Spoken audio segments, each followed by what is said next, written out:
I'm William Nozak, and in this video, I'm going to talk about creating and curating content. What is content creation and curation? Content creation is the act of generating relevant, useful content which can be distributed, right? You got a content writer in-house and they write about Christmas trees, but you sell cars. We've got a problem. We certainly want to make sure that our content creators are keeping things within scope of the website and really what the end user is looking for to read at certain parts of the year. So content should have a specific context. Are we trying to generate leads? Are we trying to get found at the top of the funnel as a thought leader in the space? Are we trying to have content in all the places that people search and learn about certain things so that eventually when they do become buyers or get ready to buy, they also find us there selling the service or product that they've been learning about? So curation is the process of selecting and organizing content that is high value. Types of content promotion include social media, email marketing, paid promotion, and also syndication. Benefits of curation: they fill the gap in the content calendar, making sure that we're always creating something of value on our sites and in our channels. Provide value to the followers, right? Maybe we're creating DIYs or informationals or how to use our product in different ways, or what people can do with their lifestyles, that we know some things about the psychographics of these people and what they like to do and how they can take along our product or service. So establish yourself as an industry leader, right? This is a big part of expertise, authority, and trust. Product leader is talking about all things that you probably as a user have questions about. And then it also helps us build our network. People start to follow you, they start to trust you, they start to buy from you, depending upon what you're selling. Know your audience. You must know who is being reached by your content to provide beneficial, valuable content. That's us building that persona. That's us understanding the demographics. It's us understanding the psychographics. It's a generic, it's a bell-shaped curve, right? So we have the bell-shaped curve and then we have the deviations away from that major area. And then we want to know maybe something about our clients. Maybe they're laggards, maybe they buy early or they buy late or they're innovators. We want to know these things about the people that are buying our products.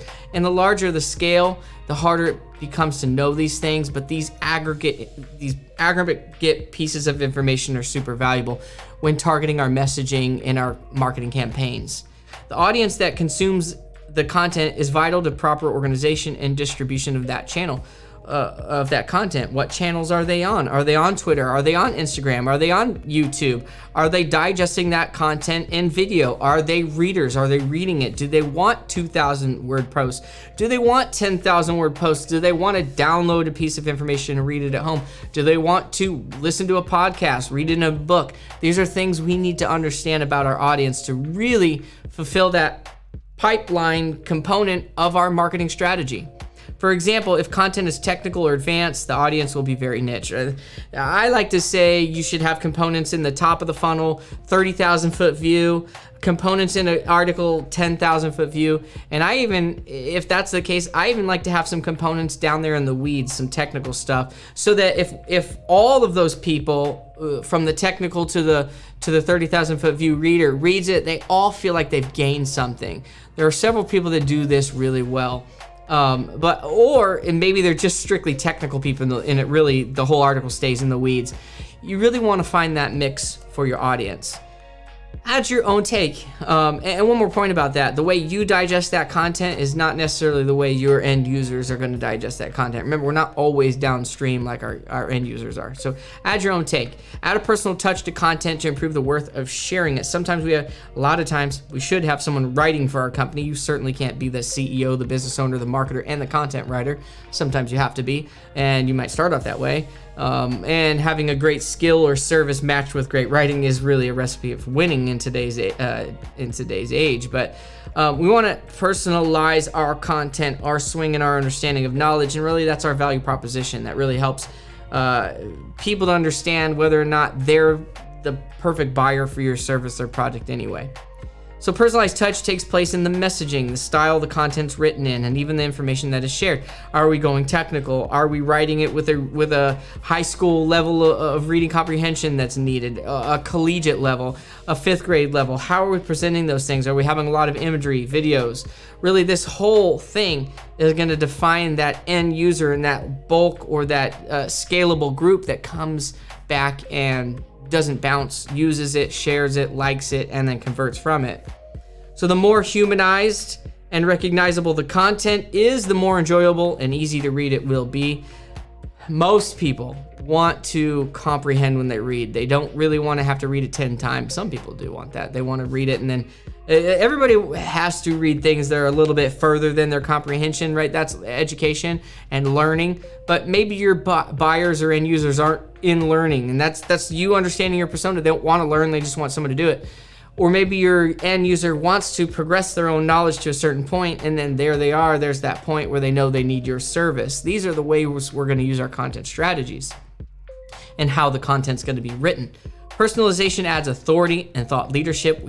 That's this whole content marketing strategy. It's inbound marketing. People are searching. We're becoming thought leaders, and they trust us, and they see the content we're writing, and then they turn around because they know we know more than they do. And I'm really talking service, right? Products, deal with product reviews, comparisons, this versus that. There's a lot of ways to target content strategies with products.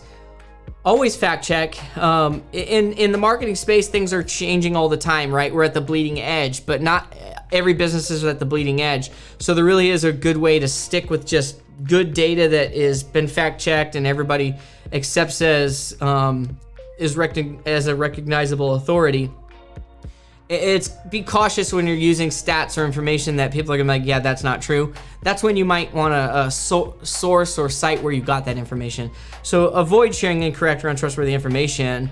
You certainly always want to proof work. If you have a writer that's learning about these things, you want to proof that and make sure they're putting things that you can stand behind, because you don't want to lose credibility with users. Always fact check. Proof the content to be distributed. Always proof. We're talking emails, social media, content on a blog, pages. Everybody needs to get their eyes on everything at all times when it's possible, or at least people that we know are really good at picking up misspellings and punctuation errors and things like that. And conceptually, does it make sense from conceptually? So ruining the credibility of even one piece of content can ruin the entire perception of all content that's being shared. That's why a lot of times when people have 4 and 5 different people writing for their blog, and some are maybe more technical or more trustworthy than others. That's why you'll see like an author bio, so that if there is one that you've got on there and some of their stuff becomes suspect, it doesn't ruin the whole blog or doesn't ruin the whole website of like, oh, everything can't be trustworthy. Oh, well, maybe it's just this one reader. I just don't want to read their material. Schedule in advance. A regular schedule for posting content can build up readership and anticipation. You get on this schedule, people start to expect it. They start to anticipate it. They actually start to get some type of sensation where they're like, I can't wait to read this next piece, especially if you're providing a lot of value. If customers know when a business releases content, they'll be more likely to anticipate it. This is also where we might use our email marketing, our social media to really get that new material out there.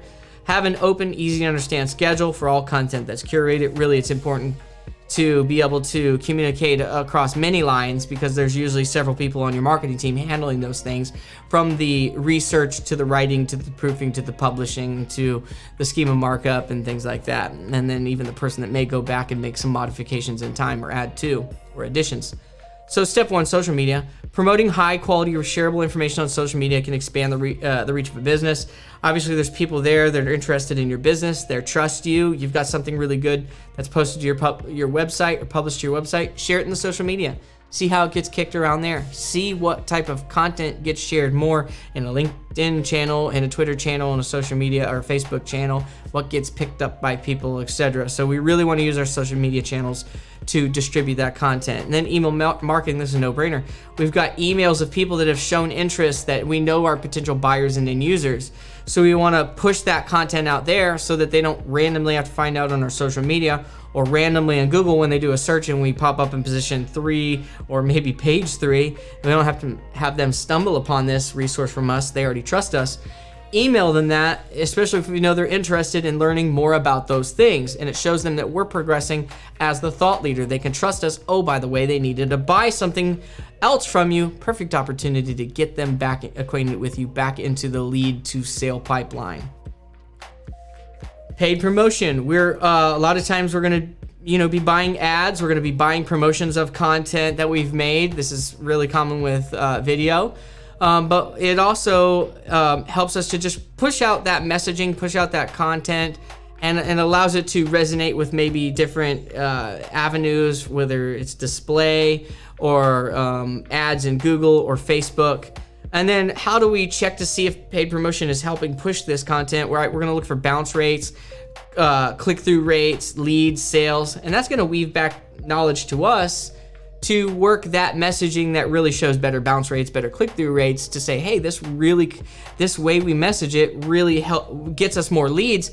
We need to kind of weave that into more of our different parts of our strategy. And then syndication, from PRs, from free to paid, press releases, EIA Newswire, pushing it out to different websites, letting them carry it, and maybe doing a rel canonical or linking back or just giving authoritative reference to our content. This is all different ways we can syndicate and get our content out there as authoritative sources. Fill the gaps in your content calendar. So curation can help keep content valuable and relevant. Maybe it's seasonal, maybe it's timely. And so we want to make sure we don't have any gaps, especially as people maybe you have people signed up, subscribers signed up to your email list. We really want to give them either things that make them better or things that they're looking for, depending upon those subscriber lists that we have. And certainly they're going to have different needs, wants, and desires from that content that we ship to them. Provide value to your followers. So people are following your brand, people are becoming vision catchers and vision casters. And so we want to curate content that has value to them. We also want to curate content that picks up gaps, our own gaps or content gaps in Google, what our competition has. Maybe our competition has content that's ranking in Google and they're getting these followers or subscribers or buyers from. We certainly want to have a content calendar or schedule that allows us to target that. But also we may have a certain level of content that's written already for subscribers and users that really we know that they're looking at these things and we know that we can progress their knowledge and they can grow to love us and then turn around and buy something from us. Establish yourself as an industry leader. This is where we are showing them our expertise, our own knowledge. A lot of times, you're only going to be a couple steps ahead of people in regard to the knowledge, and that's okay. If you went to college, you probably know that several of your professors probably only knew a couple steps more than you did.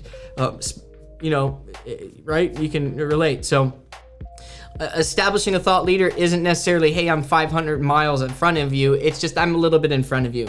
And I want to show you these things to help you navigate your journey. And that's really a valuable thing where people are trying to figure out who is the thought leader, who is the leader, who's at the bleeding edge, who do I want to trust and then one day potentially buy from.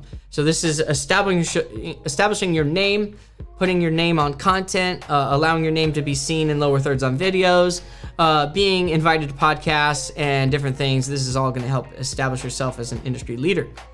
All of this is going to build a network. So properly curated content can expand the reach of a business. People are going to ask you to be on their podcast. People are going to ask you to allow them to syndicate your information on their site. Can they use it? Can you blog for them? Can you come on the podcast, create a video with them? And so all of a sudden your network starts to grow. And then you're in these new channels that you would never be in. And hopefully people start to recognize your name with a business or your name with a product or service. And it all just creates this multivariate marketing mix that's this beautiful soup that all of a sudden starts to win and people start to say you're a genius and you're the best CMO this company's ever had. And it's because you understand that these things are all very connected. And so that's creating and curating content. If you need to listen to that again, go back now. If not, I'll see you in the next module.